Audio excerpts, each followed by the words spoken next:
Alive and alert on the north side of the dirt. It is your man D-Real coming at you with another Be Real with D-Real, where edutainment explains it. And I know I had left y'all hanging a little while on this Killadelphia thing. So we're going to D-time Killadelphia up next week or so we can get y'all up to speed with what's going on with Killadelphia. We have barely got into it, but I'll give a brief synopsis and then we'll get into issue number 3, which continues the story, Sins of the Father, if you remember.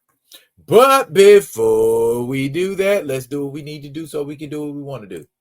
Comment, like, subscribe, and share the Be Real with D-Real page so that when the material comes out, you get it. If you're digging with a brother shoveling, put my shirt's acting funny. Put some dirt in my bucket. Comment, like, subscribe, and share. How come, D? How come? He's talking my shirt, getting on my nerves. Because edutainment is what I do. And we will be diving off into Killadelphia. Issue number 3, Sins of the Father, Part 3.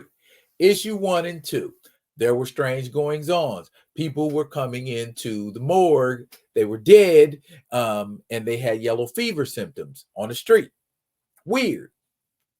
We come to find out later on that James Sangster Sr. is a vampire who is pulled out of the grave by his son, Sangster Jr., and they're vampires. So they go to the coroner, Jose, who happens to be Sangster Sr.'s former partner, and now her and Sangster Jr. are kind of hanging out. Noise in the morgue as if something was moving around. Opened it up. It's a gang of vampires coming out of the morgue. They've got to fight vampires. But before that, who is this man? But we can see by his eyes, he is a vampire. He is also none other than John Adams. Yes, John Adams. Former president, of the United States. Really? Yeah, John Adams, like we told y'all. John Adams is the Dracula, quote unquote, kind of, in this story. How's all of this going down? I promise we will break down to you what's going down with John Adams. We'll break down what's going on to you with a lot of side characters. The story's developing. Let's watch it develop. But before we get off into that, vampire killing. Jose and the Sangsters are murdering vampires. They are being told to use stakes, which they do. Bear in mind, this is an adult book. This for grown folks. This ain't for no young people. Sorry. We'll hurry up and get past that, though. There's Jose getting attacked by a vampire, almost catches it, but Sangster is throwing stakes at vampires. Yeah, serious business. Now that they have taken all of these vampires out, the question becomes, what are they going to do about the vampire infestation that is obviously in Philadelphia? And Sangster Sr. has told them there are vampire nests all over Philadelphia. And they want to discuss steps of what to do. And the Sangsters, father and son, don't get along too well. As you can see, JJ's inner bitch has arrived, according to his dad. And they're bickering like children. Meanwhile, Adams is contemplating how does one succeed a legend like George Washington. War hero, visionary leader. Indeed, a very tough act to follow. And so, how do you follow it? He said, forget it. I ain't going to follow it because history has said John Adams, for the most part, is a joke. If you've ever seen the play Hamilton, comic relief like a mug. But he decided to distance himself from politics, do the stuff that presidents do when they retire, write a memoir, all that kind of stuff. And so him and his wife, Abigail, went on a Unitarian mission to the Caribbean. And lo and behold, he thinks he's checking out slaves. So he goes to this place where he thinks he's going to get to check out some slaves. And come to find out, him, Abigail, and a couple other folks are dinner. He awakes a new being, an immortal, and he is given a book that he's told to decipher the secrets out of, and it will help him to rule the world. And Abigail is allowed to join him on his mission because immortality by yourself, kind of boring. Meanwhile, our heroes are talking about burning Hell Hall to the ground. Why don't they go when the sun comes up? And they want to know where Sangster Sr.'s going when the sun come up. He said, shoot, I'm going to my house. That's where I'm going to go.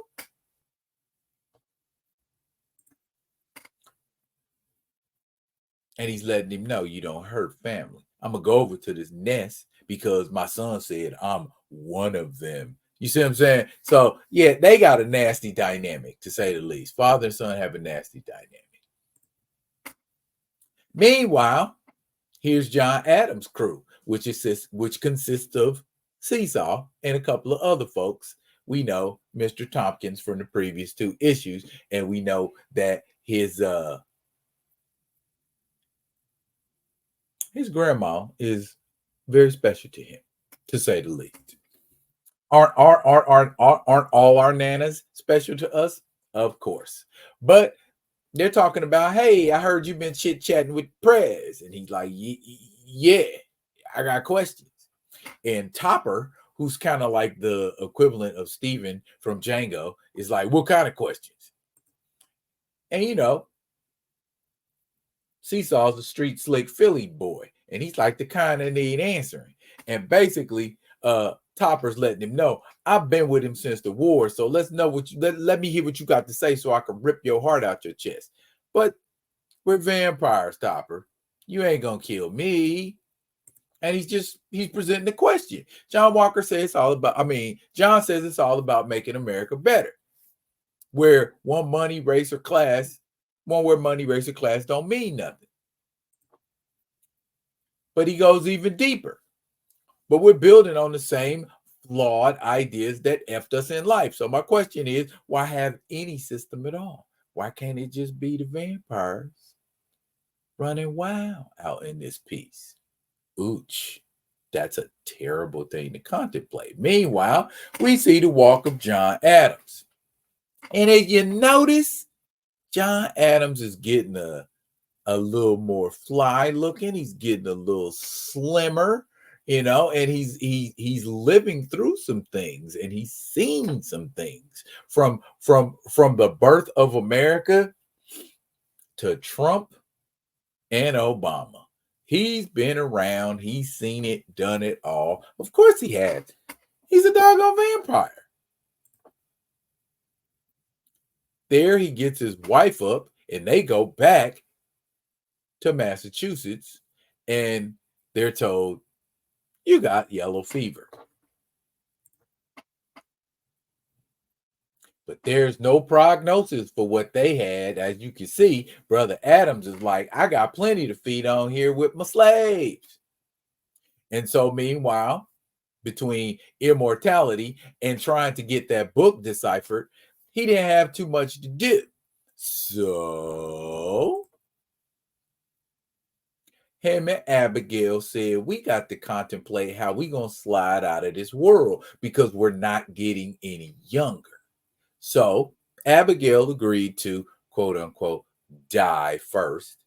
And he stayed to help, move things along with his son who became president. And there you have that. Meanwhile, Sangster goes into the nest, Sangster Sr. And look, it's just people coming up in there like, hey, what's up? Naked, everything hanging out. Like, it's all gravy, baby. Come on in. Come on in and hang out with us. Literally. And Sangster can't get used to that.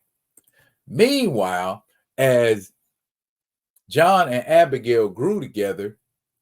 Abigail's like, we need to redefine our relationship since death do us part isn't a possibility, at least in their minds anyway.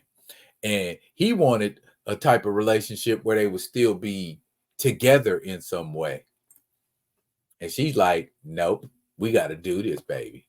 And so what they do, ooh, look at that there. So what they do is to build their society, they will build it out of a combination of the rich and the poor. The poor didn't have no problem. If I'm living a terrible life, I get to live forever and do what I want to do. Yeah, go ahead and bite me. Now, the rich folks, they was a little reluctant. And Abigail said, y'all get ready now. This is what we're going to do to the rich.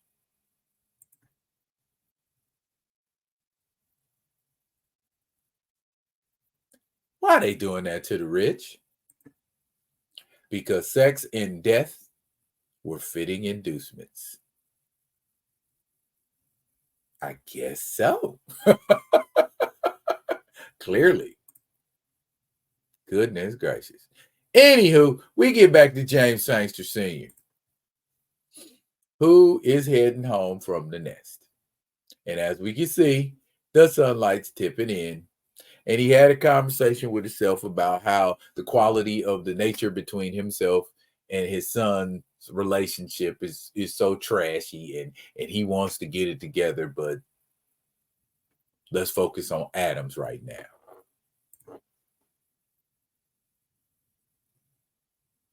And he goes in the house. That's the end of the issue. That's Killadelphia. In a nutshell, issue 3, Sins of the Father. We're learning more about how John Adams became a vampire. And now he has this book that is magic. I think we are to understand a vampire with powerful magic. Oh my goodness. That's a terrible situation. What are we going to do about it? We got to deal with these vampires that are running around in Philadelphia, making it Killadelphia. So that's number 3. You seen the images. You see they're a little grown. So what y'all thinking? How y'all feeling about Killadelphia now? Drop it in the comments. And as always, I will be coming at you with another one of them other ones. And until I do, y'all be good. Be good to each other.